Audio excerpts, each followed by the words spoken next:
In the hushed silence of a grand courtroom with flashing cameras just beyond its wooden doors, a pregnant woman stands trembling at the witness stand.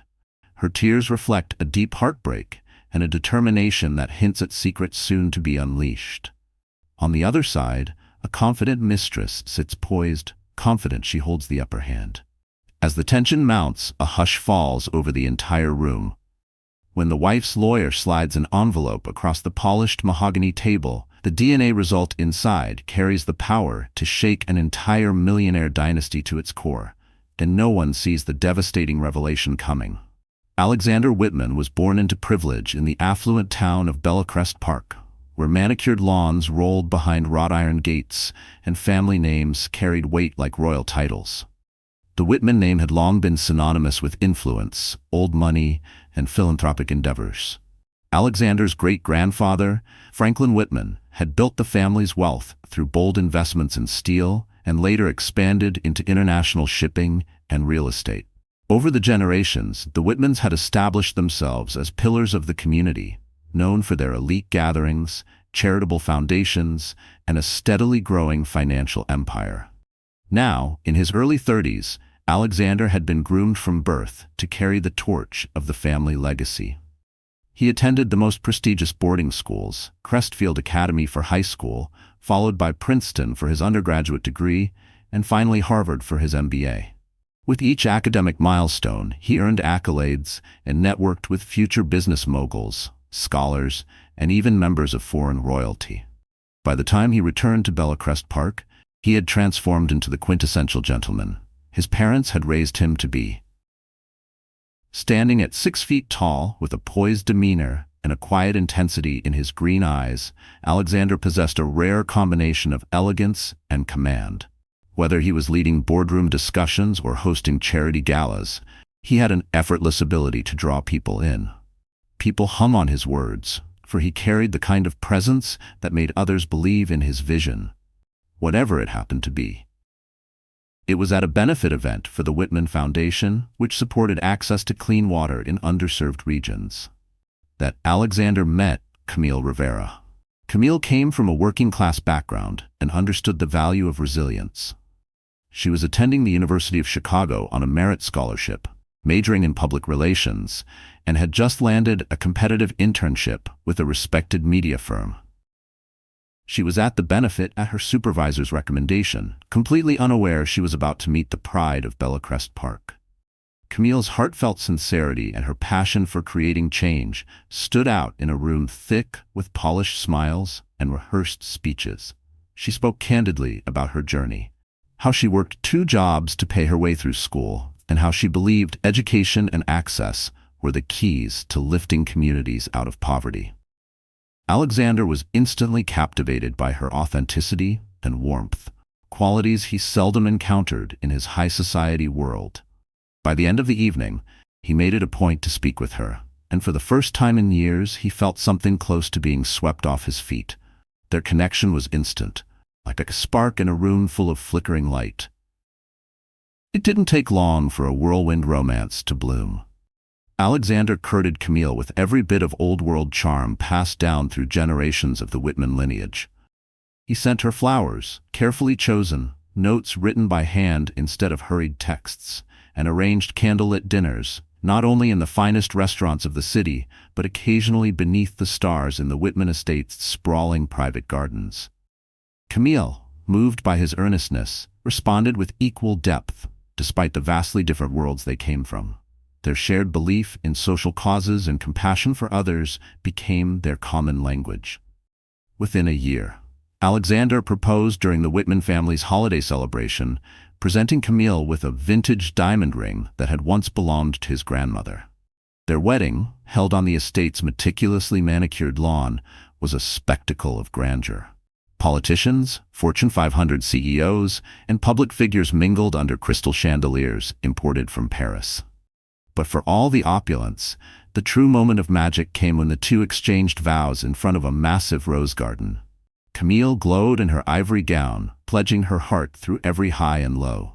Alexander promised to cherish and protect her, binding his life and fortune to hers. Their families wept with joy. The guests applauded with misty eyes, certain they were witnessing the beginning of an eternal union. For 2 blissful years, they appeared to be the ultimate power couple. The Whitman Foundation thrived under their leadership, expanding educational outreach programs and launching partnerships with global nonprofits. Alexander drove the family conglomerate, ranging from upscale real estate ventures to next-gen technology startups, while Camille spearheaded public relations and charitable campaigns. Together, they were a formidable force, or so it seemed to the world. Behind closed doors. The immense pressure of maintaining a billionaire empire, constant media attention, and the heavy expectations tied to the Whitman legacy began to erode their relationship. Alexander was frequently away, jetting between meetings in San Francisco, Dubai, or Tokyo, leaving Camille alone in the vast halls of their mansion. Her schedule was no less taxing, but emotionally, she felt the rift between them widen, a silence neither had the strength nor the time to address. Then came the moment that shifted Camille's world, the day she found out she was pregnant. When Camille saw the positive result, her heart swelled with a mixture of joy and uncertainty. She envisioned Alexander being elated, their baby serving as the bridge to bring them back together. Longing for a reconnection, she planned the perfect surprise for their anniversary. A romantic dinner by candlelight, sparkling cider in place of champagne, and a small gift box. Inside were a pair of delicate baby shoes and a note that read, "You're going to be a father." But when Alexander unwrapped the box, a flicker of pause crossed his expression. He smiled, but the spark in his eyes dimmed. Camille could see it. This wasn't the response she'd dreamed of. It wasn't outright rejection, but neither was it unfiltered joy. He pulled her into an embrace and said all the right things, how amazing this was, but the tension in his voice hinted at something else entirely. Something else was at play. She convinced herself it was just the pressure of a major merger weighing on his mind. In the days that followed, Camille noticed Alexander becoming increasingly withdrawn, as if an invisible barrier had risen between them and the joy she felt. He still attended prenatal appointments when his calendar allowed, participated in light-hearted talks about nursery themes, and flipped through baby name books by her side. But his interest felt muted, buried beneath a sea of business calls, hurried dinners, and the unrelenting hum of new ventures demanding his attention. One evening, midway through her second trimester, Camille stepped quietly into Alexander's home office. A grand study lined with floor-to-ceiling bookcases and Stoic portraits of past Whitman patriarchs. She found him hunched at his desk, staring blankly at a folded letter in his hands. When she asked what was wrong, he quickly tucked the paper into a drawer and offered a strained smile. "Just business stuff," he said. "Everything's fine." But Camille caught the tremor in his voice, the tension that hovered beneath the surface. The weeks that followed only deepened the mystery. Alexander began taking private calls late at night, retreating to the veranda or his study. Camille once overheard his hushed voice behind a half-closed door. The moment she stepped closer, the conversation ended abruptly. He began canceling dinner plans, arriving home long after midnight. Once she caught the faint scent of unfamiliar perfume clinging to his jacket, floral and expensive, not hers. She tried to explain it away. Perhaps it was business-related. Glamorous networking events, industry galas, circles where polished women were as common as champagne flutes. She wanted to trust him, needed to. But a slow, creeping unease began to settle in her chest, casting long shadows through the gilded halls of the Whitman estate. Pregnancy made Camille more sensitive, more aware. She craved reassurance, clarity. But Alexander's answers grew more vague with each passing day. What used to be playful conversations about baby gear turned into stiff exchanges, each tinged with subtle defensiveness. Something was off, and deep down, she knew it. Still, she forced herself to stay focused on her health, on their child. She filled her days with parenting books, prenatal yoga, and public appearances at the Whitman Foundation. In front of cameras, she still smiled. She still played the role of Bellecrest Park's poised, untouchable wife. But at night, when the lights dimmed and she lay awake, Camille couldn't shake the fear that her life was slowly unraveling, that she was the only one holding it together. Then came the moment she couldn't ignore. While looking for her phone charger in Alexander's car, Camille opened the glove box and froze. Inside was a sleek platinum bracelet. She picked it up slowly, her pulse thudding in her ears. On the inner band, engraved in neat script, were the initials BM. They weren't hers. The design was undeniably feminine, and from the elegant detailing she could tell it was recent, possibly from a high-end boutique in Paris. Camille's stomach turned. It all began to fit. The calls, the distance, the silence. She couldn't bear it anymore. That evening, Camille waited in their bedroom, the bracelet clutched in her trembling hand. When Alexander walked in, she met his eyes with quiet devastation. Her voice cracked as she held up the bracelet. "Who? Does this belong to you, Alexander?" she asked. His face turned ghostly pale, and for a brief second, he looked almost relieved that she had brought it up. He stumbled over his explanation, claiming it was a gift for a business associate who had done them a significant favor. His smile was weak, barely there, and did nothing to ease Camille's anguish. Doubt began to take root, overshadowing what should have been the joy of her pregnancy. The next morning, Camille did a quick search through popular society blogs and celebrity photo threads. One name repeatedly surfaced in connection with Alexander Whitman: Bianca Monroe, a rising fashion designer with a flair for spectacle and a reputation for stirring headlines. Gossip sites buzzed with speculation about their supposed closeness, though Alexander's PR team had been swift to shut down the chatter with carefully worded denials. Still, the photos painted a different picture. The two entering an exclusive private club in Manhattan, leaving a five-star hotel in Milan. Alexander's hand resting gently on the small of Bianca's back, in a way that was far too intimate for comfort. Camille's fingers trembled as she scrolled through the images. A chill gripped her chest. Her heart pounded with a volatile mix of rage and heartbreak. She tried calling Alexander, desperate to confront him with what she'd found, but he didn't answer. Not once. In that moment, she understood. The man she had married, the man she believed in, was no longer the one standing beside her. The carefully constructed illusion of their perfect marriage was beginning to fracture, shards of betrayal threatening to tear everything apart. Pregnant, alone, and uncertain about what came next, Camille knew she had to reach out. She called Maya Reynolds, a friend from her college years who now worked at a respected local law firm. While Maya didn't specialize in family law, Camille trusted her implicitly. At the very least, Maya could listen and connect her with the right legal channels if it came to that. Camille told her everything: the bracelet, the late-night phone calls, the photos. Maya, horrified by Alexander's betrayal, offered her full support without hesitation.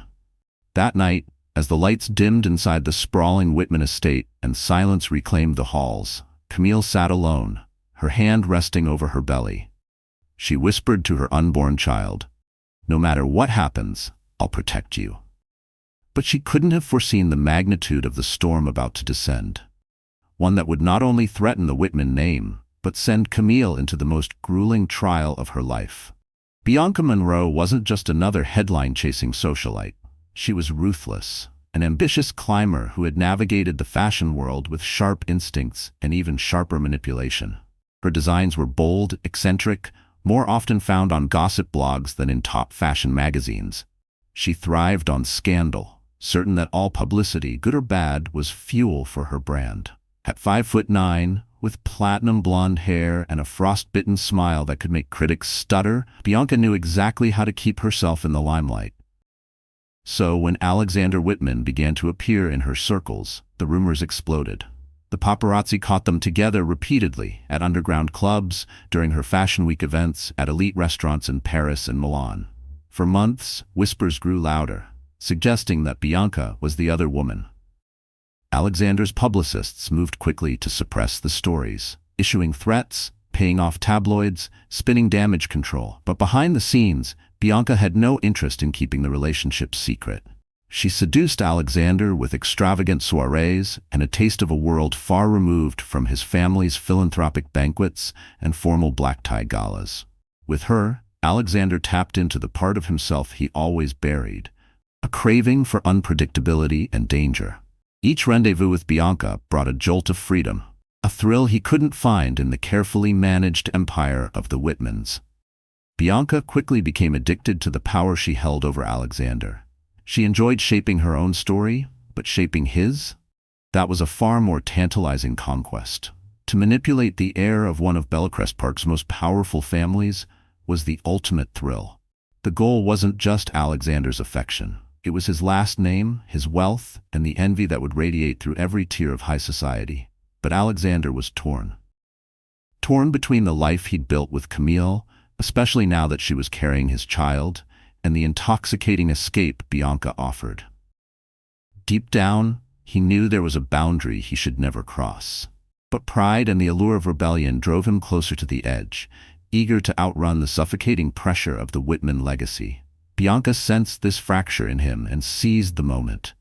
She pushed him to make promises he wasn't ready to keep. Secret rendezvous weren't enough anymore. She wanted recognition. She wanted him, and everything that came with him, out in the open. And in a lapse of judgment, Alexander made assurances that would haunt him.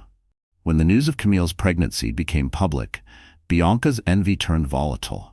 She felt diminished, an afterthought overshadowed by the legitimate wife carrying Alexander's heir. So she devised a plan, one that would thrust her directly into the spotlight and embed her deeper into Alexander's life. It began with calculated photo leaks, paparazzi images whispered into the ears of gossip sites. Then, she proposed the launch of a new fashion collection. The unveiling would take place in Hong Kong, a city Alexander regularly visited for global business operations. She insisted he attend, promising a low-key presence and quiet comings and goings to avoid controversy.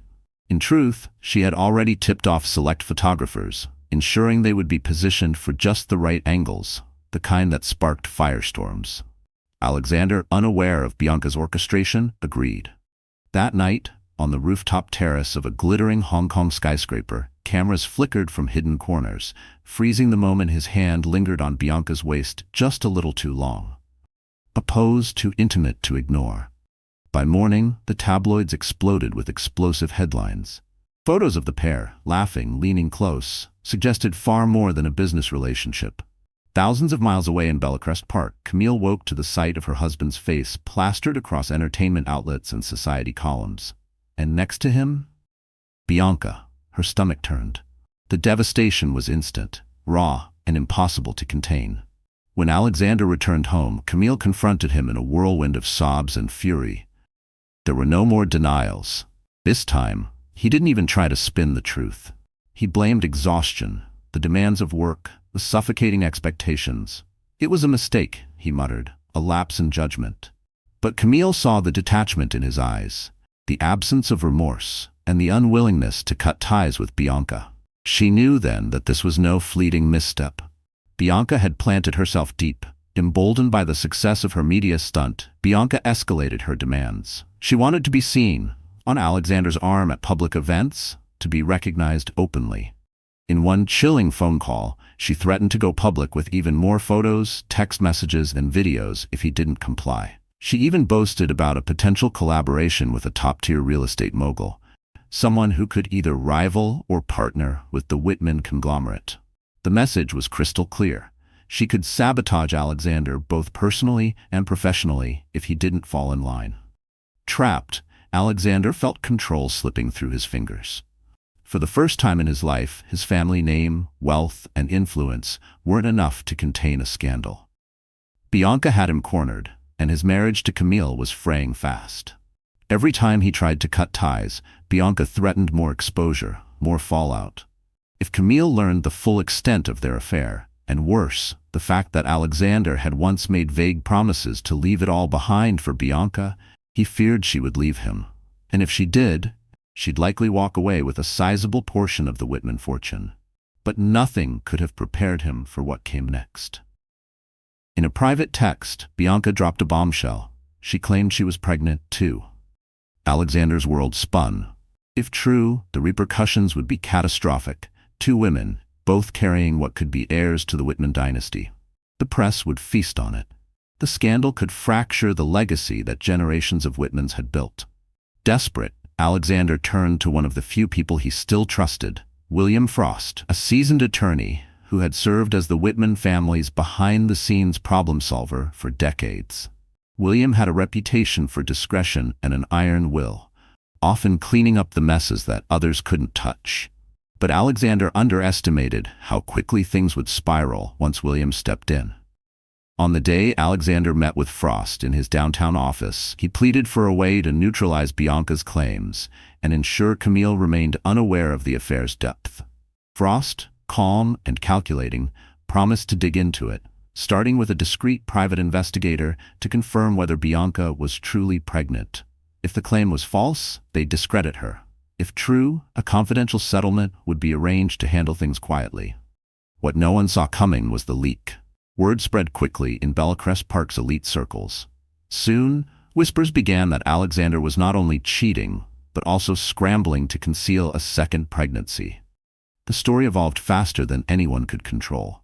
Meanwhile, Camille, already shattered by the media images, had contacted Maya Reynolds again. This time, Maya connected her with Mia Donovan, a high-profile family lawyer known for her fierce advocacy on behalf of betrayed spouses. Before Alexander could finalize any private settlement, he was blindsided by legal papers. Camille was filing for a formal separation. The media storm peaked in a volatile confrontation. Bianca arrived flanked by her own attorney, threatening a lawsuit for emotional damages and demanding public acknowledgement of her unborn child, along with child support. Camille, devastated but resolute, demanded full disclosure. She launched her own legal response, determined to secure protection for both herself and her unborn child. The stage was set for a high-profile court battle that threatened to engulf the Whitman family in scandal, unlike anything they had ever faced. Yet behind the flurry of tabloid gossip and top-tier legal maneuvering, an even bigger secret was looming. DNA tests would soon be demanded to determine paternity, and the truth, far more entangled than any rumor, was on the verge of exploding, altering the lives of everyone involved. The day Camille first walked into Mia Donovan's sleek, glass-walled office was the day she made the decision to fight. Mia had built her reputation on fiercely advocating for women betrayed by powerful men. Perched atop one of Bellecrest Park's tallest towers, Mia's office was an architectural marvel, spacious, polished, and intimidatingly modern. But as Camille sat on the leather chair facing the massive desk, she felt a strange calm. Bold artwork adorned the walls, and the floor-to-ceiling windows offered an unobstructed view of the skyline. Mia greeted her with a handshake, firm, steady, and reassuring. As Camille shared her story, tears streamed freely. She spoke of the betrayal, the humiliation, and the fear of raising a child amidst such chaos. Mia listened carefully, jotting notes in a sleek leather notepad. But when Camille mentioned Bianca's rumored pregnancy, Mia's gaze sharpened. "We need proof," she said, her voice calm but decisive. "We can't act on speculation, and we'll need a full financial breakdown. If we pursue separation or divorce, your child's future and yours must be secure." Meanwhile, Alexander was scrambling to manage the fallout.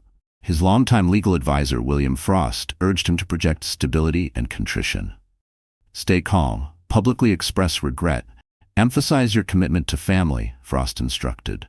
"The moment you look cold, sympathy shifts to Camille and her baby. And if Bianca really is pregnant, we need paternity confirmation before releasing any statement."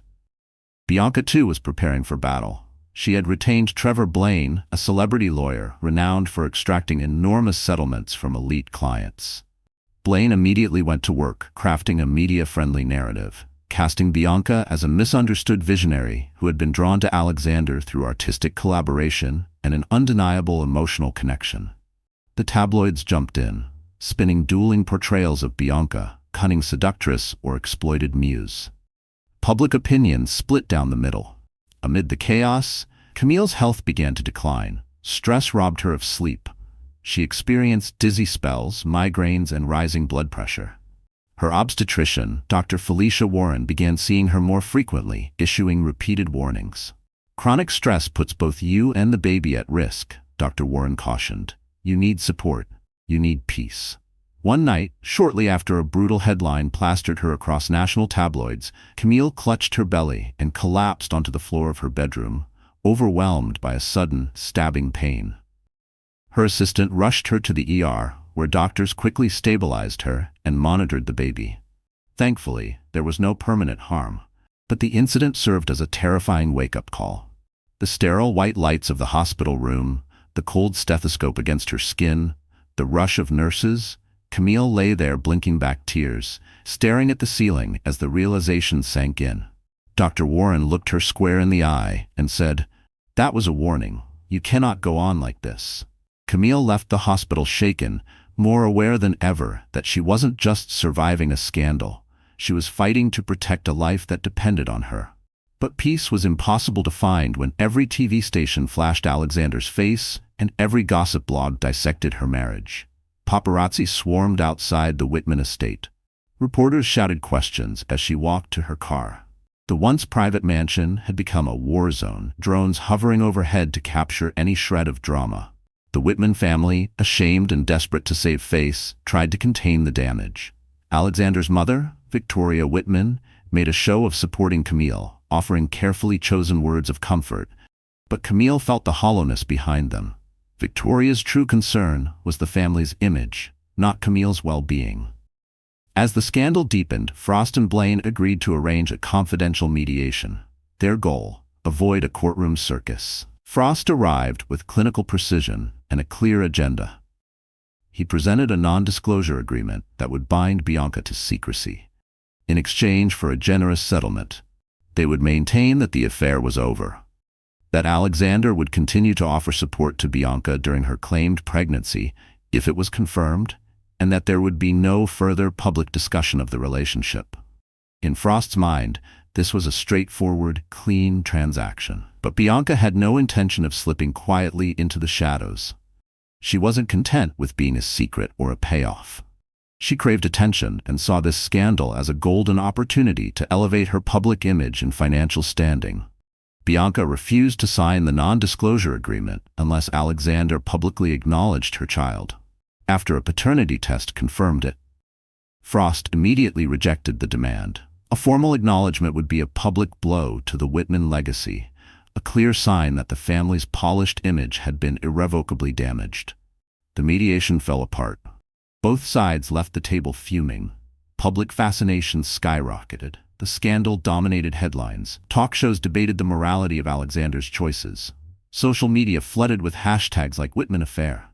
Influencers dissected every grainy photo, every vague statement, every courtroom filing, trying to predict the next twist.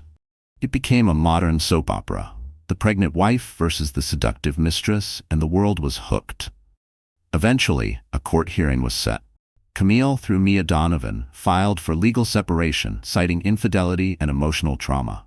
She also filed for a restraining order against Bianca, who had begun taunting Camille on social media, posting cryptic captions and photos hinting at the real heir to the Whitman fortune. Trevor Blaine, acting on Bianca's behalf, countered with a lawsuit claiming Alexander had promised her emotional and financial support, only to leave her adrift and mentally distressed. With pressure mounting from every side, Alexander agreed to undergo paternity testing for both unborn children. Frost advised it was the only way to regain any public sympathy and settle the uproar.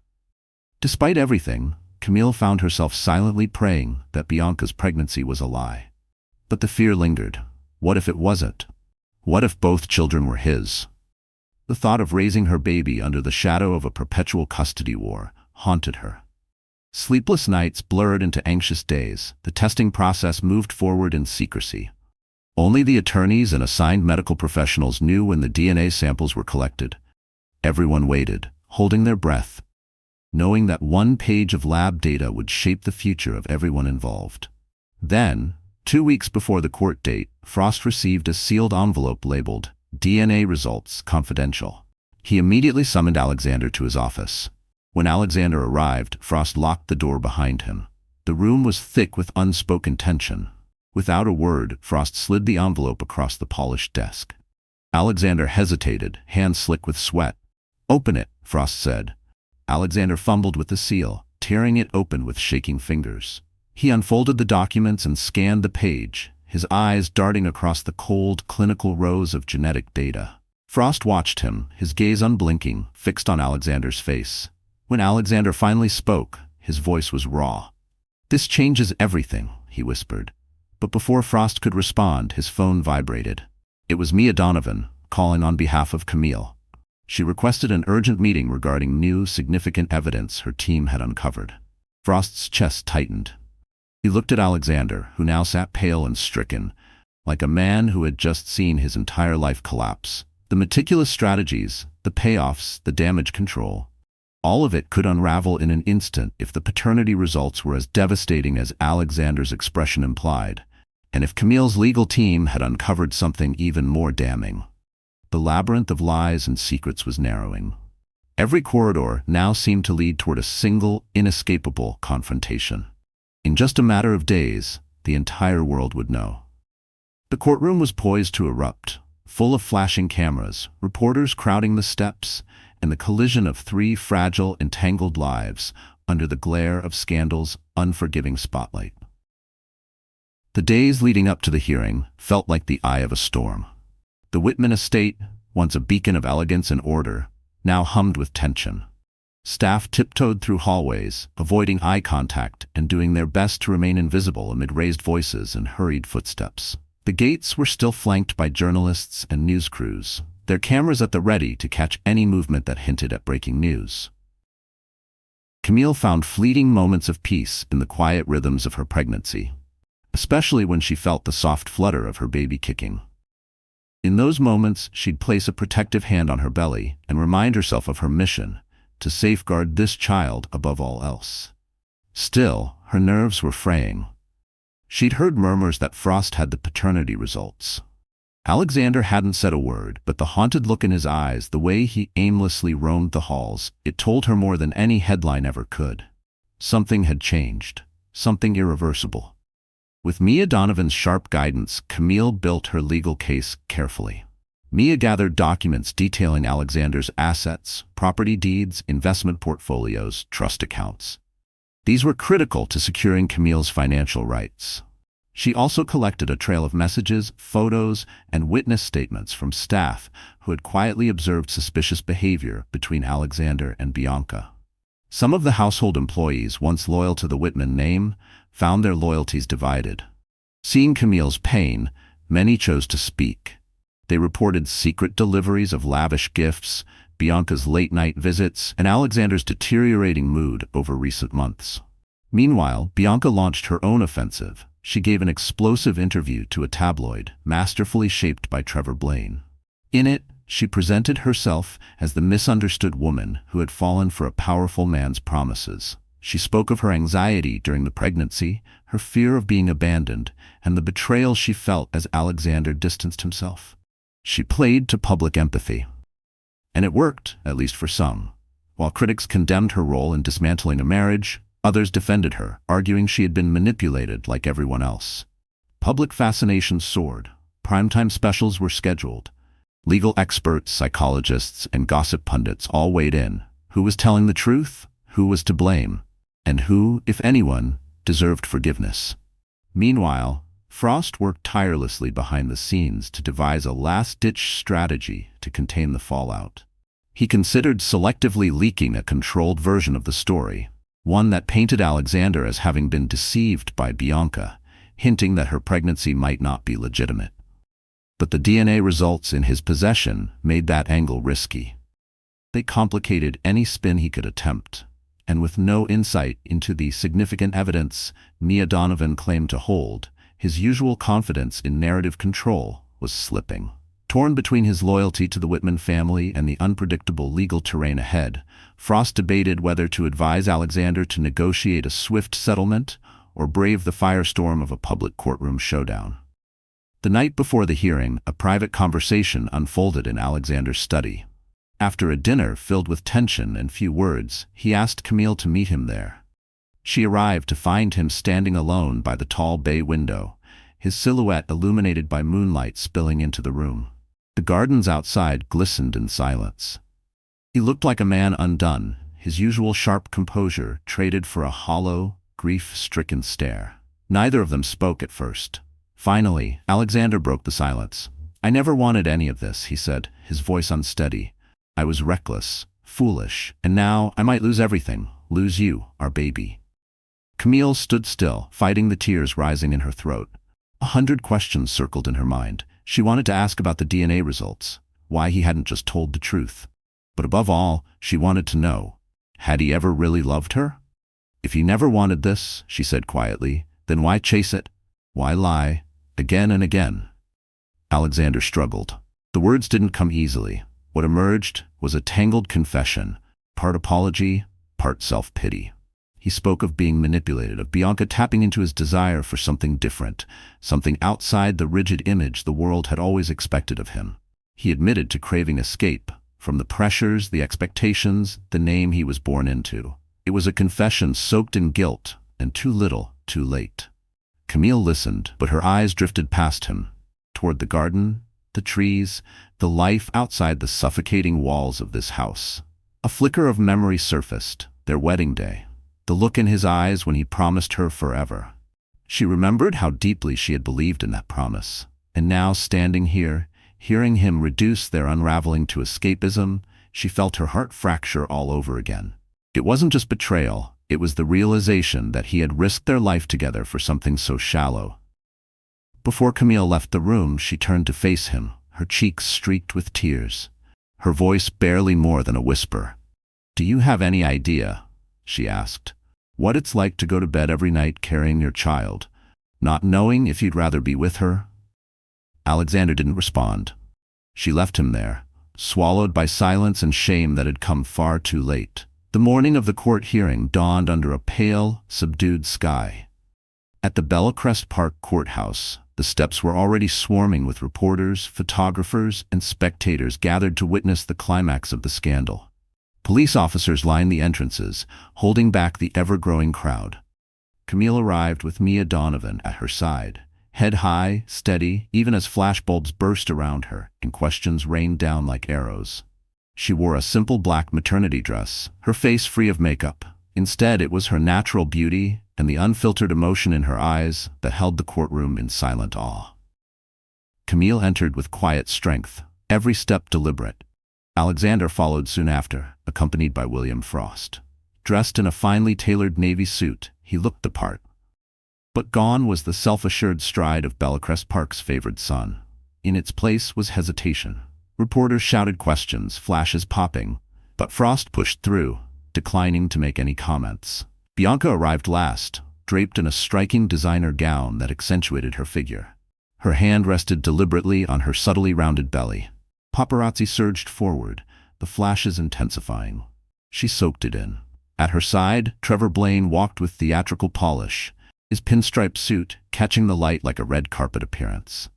Inside the courtroom, tension rose like a tide.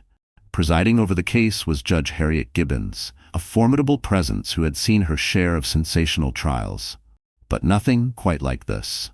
She took her seat at the bench with a sharp rap of her gavel, commanding immediate silence. Without preamble, she opened proceedings by naming the parties involved. Camille Rivera, pregnant wife and plaintiff, Alexander Whitman, defendant, and Bianca Monroe, co-defendant in the countersuit.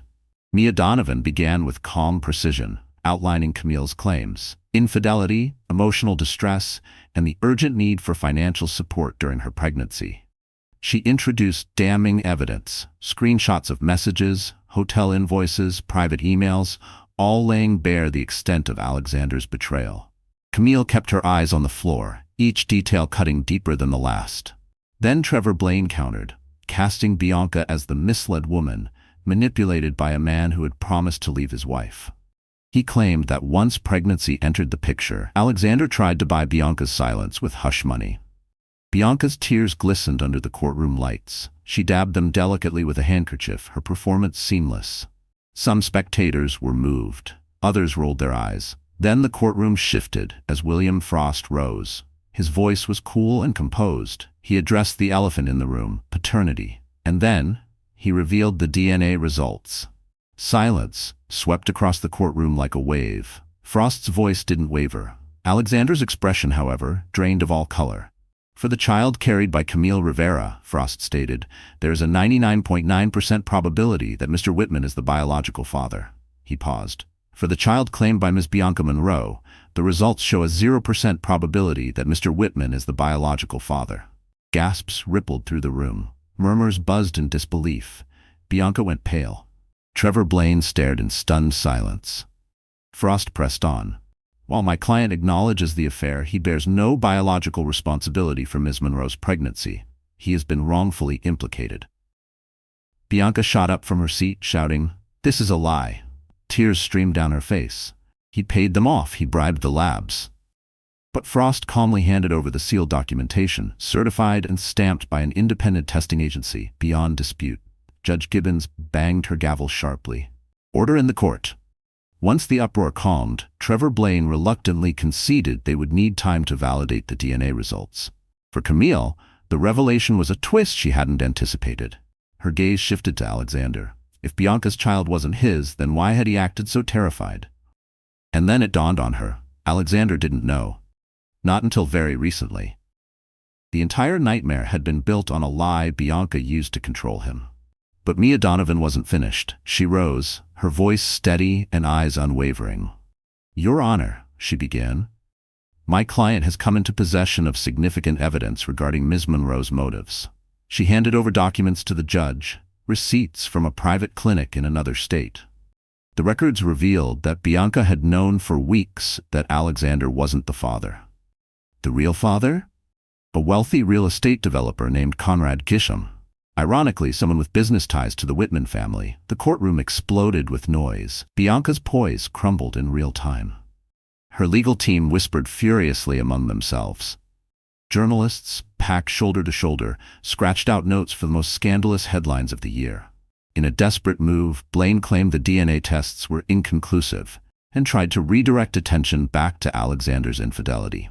But Judge Gibbons quickly demanded order. She acknowledged the new evidence and gave Frost the floor to present Alexander's statement. Alexander stood, his voice low. He admitted to the affair. He apologized, and he asked the court to prioritize Camille's emotional and financial well-being during her pregnancy. "I made terrible mistakes," he said, eyes flicking briefly to Camille. "But my loyalty is to my wife and our unborn child. I'm prepared to face any legal consequence to ensure their protection." His words rang hollow to Camille. Her heart had endured too much, but they carried legal weight. Then Frost presented a comprehensive settlement proposal. Generous alimony, full child support in the event of a divorce, immediate medical and financial provision for the pregnancy.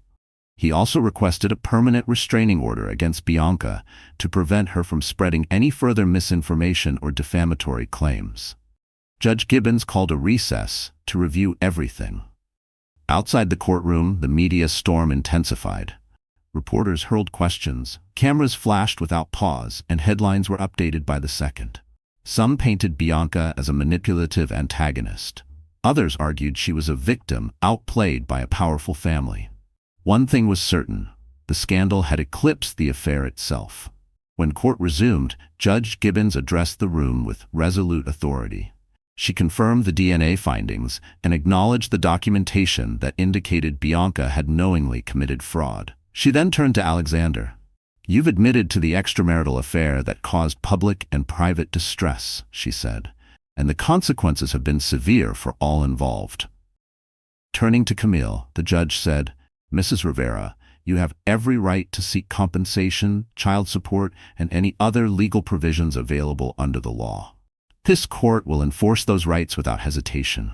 Finally, after consulting with all parties, Judge Gibbons issued temporary orders.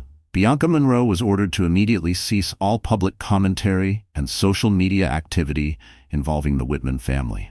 Alexander Whitman was required to continue providing financial support to Camille until a final decision was reached regarding divorce or reconciliation.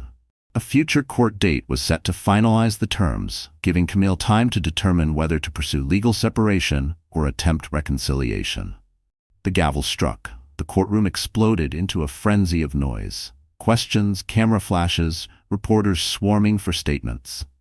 Outside, a shaken Bianca was swiftly ushered into a car by her lawyer. She refused to make any comment. Alexander, Frost, and Camille stepped out into the media gauntlet. Camille said nothing. She simply lifted her chin, walking with quiet dignity toward a waiting vehicle, the flashbulbs blinding but powerless. The final word of the day came from Mia Donovan. As Camille slid into the back seat, Mia stepped toward a microphone and delivered a calm but cutting statement. "The DNA results have silenced the mistress, but the emotional damage to my client is still raw. We will pursue justice, step by step." With that, the courtroom drama reached its climax. The world had witnessed the collapse of Bianca's deception. But for Camille and Alexander, a new reckoning loomed. The decision to part ways or rebuild, privately, quietly, behind closed doors. For now, one truth stood firm. The mistress had been exposed, and the pregnant wife, though wounded, had emerged with her dignity untouched. Back at the Whitman estate, silence dominated for days. Camille, emotionally spent, remained in her suite, turning her focus entirely toward her child's well-being. Alexander gave her space, choosing not to intrude as he wrestled with the magnitude of his guilt.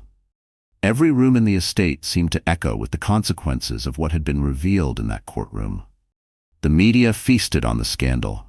Late-night comedians cracked jokes at Alexander and Bianca's expense. Morning talk shows brought in psychologists and cultural critics to discuss infidelity, power dynamics, and the manipulation of truth by the wealthy. Social media pulsed with heated threads and trending hashtags like Whitman Scandal and Fall Mistress. As for Bianca, the backlash was swift and brutal.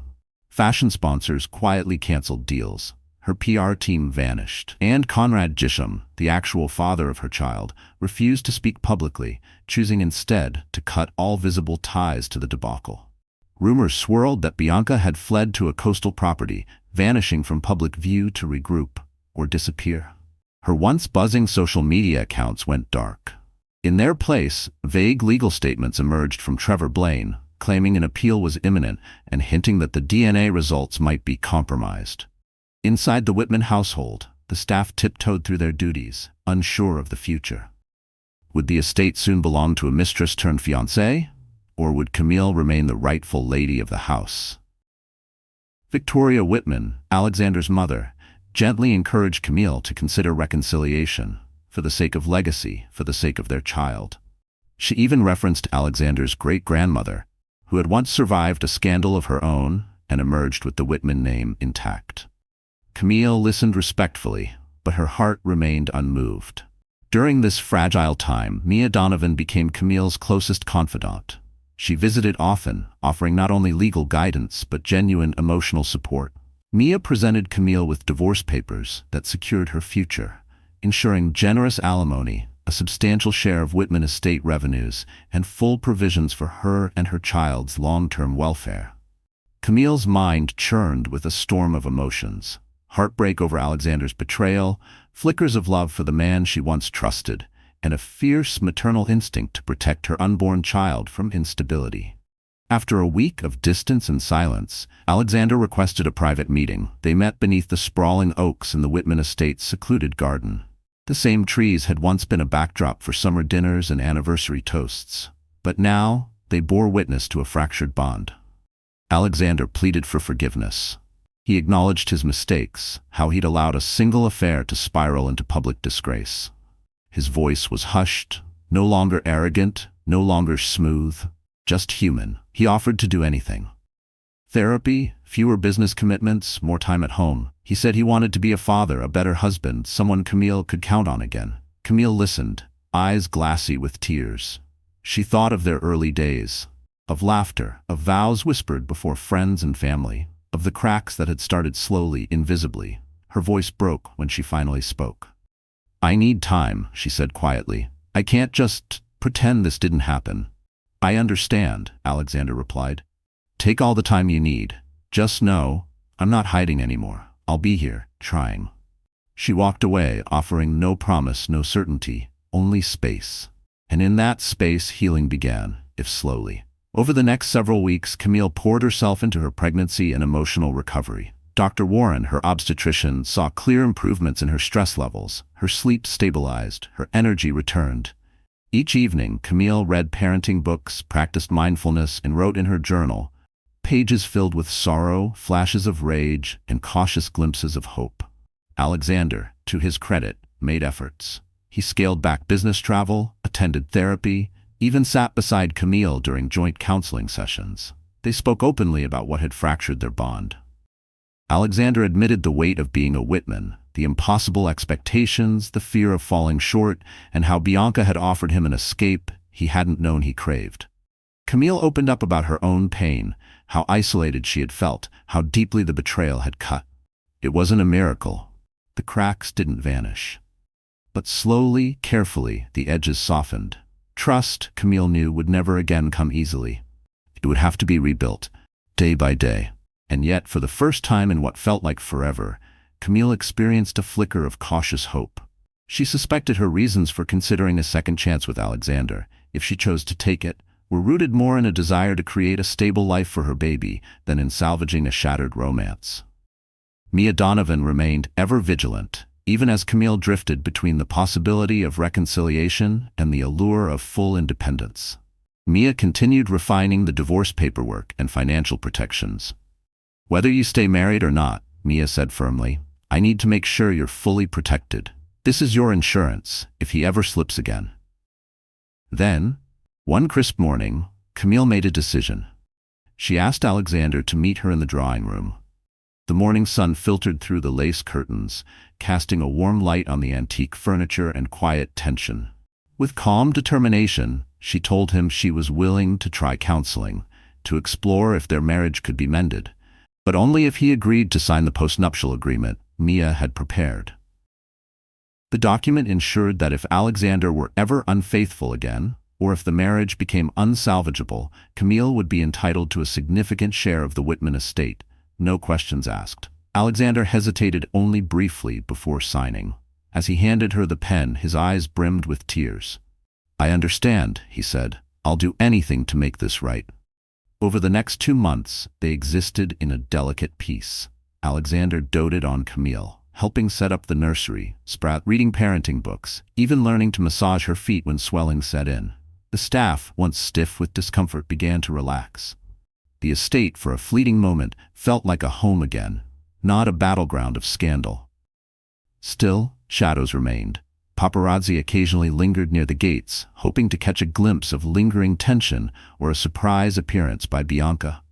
Rumors swirled that Bianca had given birth prematurely at a private facility.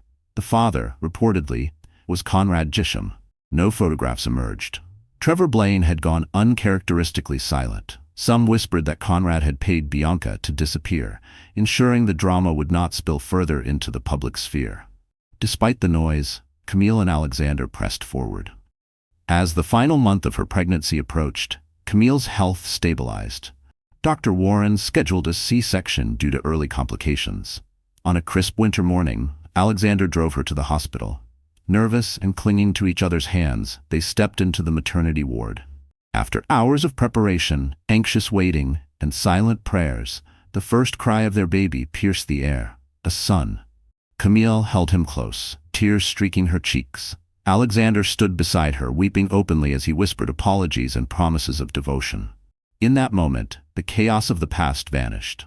All that remained was a hospital bed, where a mother, father, and child formed the fragile beginnings of something new, something pure. Bringing the baby back to the Whitman estate felt surreal. The mansion, once heavy with scandal, now echoed with midnight feedings, soft lullabies, and tiny coos. Camille poured herself into motherhood, discovering a fierce, immovable love for her son. She never knew she had that kind of strength in her. Alexander, too, appeared transformed, committed to fatherhood with unexpected depth. He rose for late-night diaper changes, insisted Camille rest, and learned to soothe their son with lullabies passed down from his own childhood. With each day, the storm of courtroom revelations faded into the background, replaced by the exhausting rhythm of newborn life. The public had shifted its gaze to newer scandals, and the Whitman saga became just another cautionary tale in the gossip history of Bellecrest Park. Behind closed doors, attorneys quietly finalized the legal framework, outlining provisions for both reconciliation and separation. The moment of choice loomed before Camille. Could she truly forgive Alexander? Could she trust him not just as a co-parent, but as a husband again?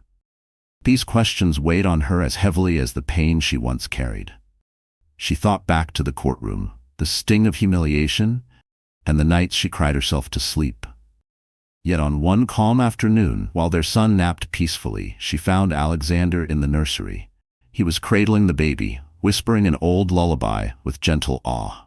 Camille stood silently at the doorway, watching the scene unfold. The soft melody, the tender way Alexander held their child, it stirred a complex mix of emotions within her. A part of her yearned to believe in this new version of him, to hope that change was possible. But another part remained guarded, the wounds of betrayal still fresh.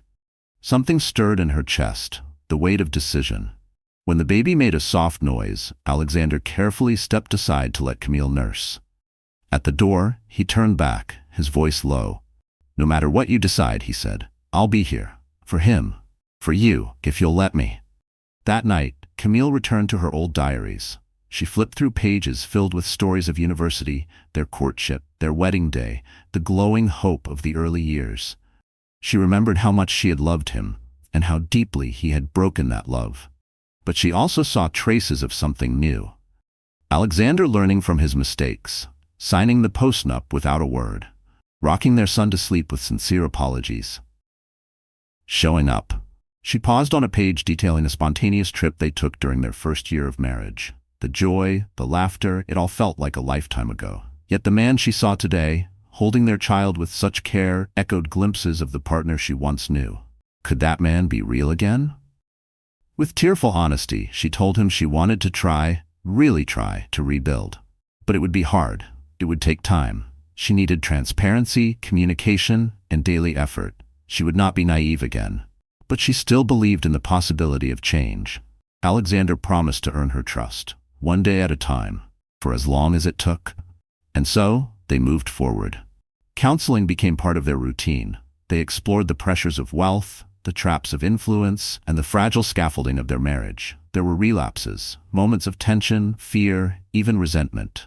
But they faced them together, no longer avoiding or hiding. Months passed. Their son grew into a curious toddler, toddling through the massive halls of the Whitman estate, chasing shadows and laughter. The media occasionally revived the Whitman scandal in think pieces or retrospectives. But by then, the story felt distant, a bad dream that no longer held power over Camille. She returned to her philanthropic work, this time focused on maternal mental health and children's well-being. Her voice carried the weight of personal experience, and she used it to help others navigating trauma. Alexander restructured parts of the Whitman business empire. He stepped back from cutthroat pursuits and prioritized local involvement. The couple could be seen volunteering at shelters, reading at children's hospitals, acts some dismissed as PR stunts, but others recognized something different, a quieter humility, a shift in priorities. Their marriage was no longer a glittering fairy tale. It bore scars. There were wounds that still needed tending, trust that had to be continuously rebuilt. But there was also something resilient, something stronger than illusion. They were bound not just by love, but by survival. And by the shared promise to give their child a better story. Bianca's name rarely resurfaced. Whispers suggested she had moved abroad, possibly living off a quiet settlement funded by Conrad Gisham's fortune. But the truth remained elusive. Occasionally, tabloids teased a tell-all, interview, or memoir, but nothing ever emerged. Trevor Blaine once issued a vague statement claiming Bianca was focusing on motherhood, but it was met with collective indifference. On a warm summer evening, exactly 2 years after the courtroom explosion, Alexander and Camille stood together on the Whitman estate's balcony. Below them, their son ran barefoot across the manicured lawn, chasing fireflies with unfiltered joy. His laughter rose into the twilight air, echoing the pure, unburdened hope of childhood. Alexander slipped an arm around Camille's waist. She tensed at first, then allowed herself to lean into him. The sky ahead glowed with streaks of amber and coral, reminding them of a sunset they once shared, the first time they'd realized they were in love. No words were spoken. None were needed.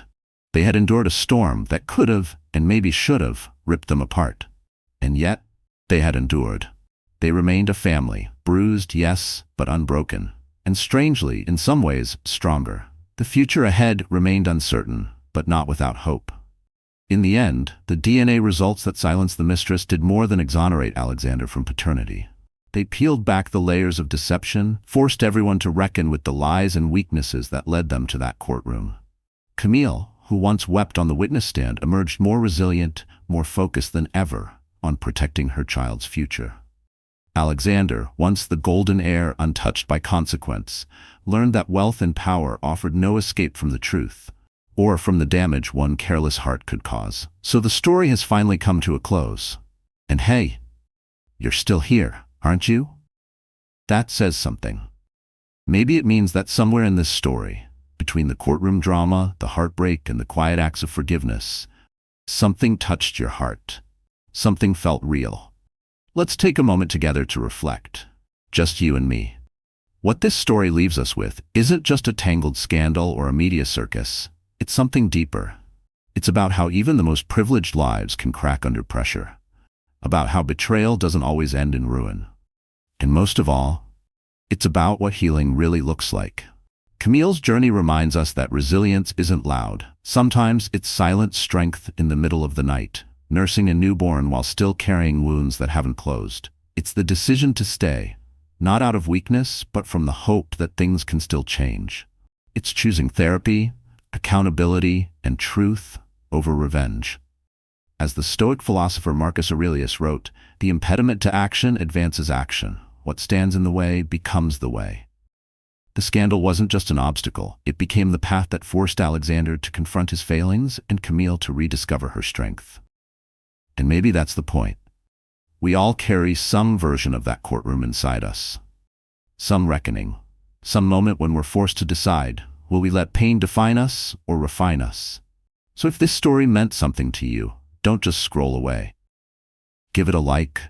Share it with someone who's been through their own storm. And if you haven't already, hit subscribe, because we've got more stories, real, raw, and unforgettable, coming your way. Thank you for staying with us. We're grateful you're here.